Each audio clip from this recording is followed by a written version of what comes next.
This is a great question. What is the difference between mold we eat in food and mold we breathe in from our homes? They are not the same risk. Almost nobody gets seriously sick from small amounts of mold that are eaten.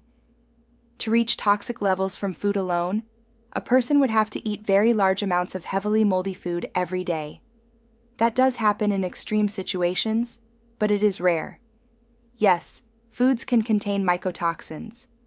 Grains are a common example, corn especially, some dairy products, certain stored foods.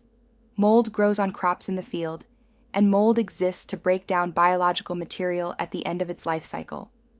That part is natural. The key difference is exposure amount and exposure route. With food, the exposure is usually small and occasional.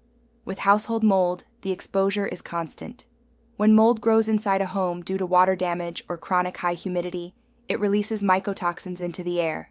You breathe those in, all day, all night, every single day. That is very different from eating a small amount of mold on food.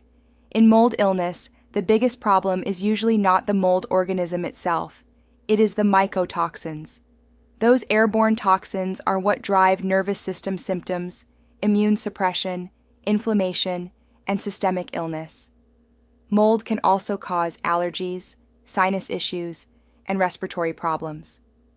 But most of the time, the toxicity comes from the mycotoxins being inhaled. That is why living in a moldy environment can make people very sick. Now, there is one important caveat. If someone is already toxic or very sensitive, moldy foods can become a problem. Not because food mold is the main cause, but because it adds extra stress to an already overwhelmed system. This is why some people need to temporarily avoid foods that commonly carry mold.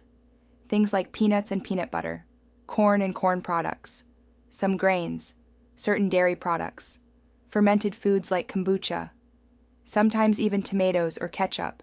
That does not mean food mold caused the illness. It means the body cannot handle additional mold stress while already overloaded. But overall, food mold is rarely the root problem. The bigger issue is breathing in mycotoxins from mold growing inside a water-damaged or humid home. That is the exposure that makes people sick.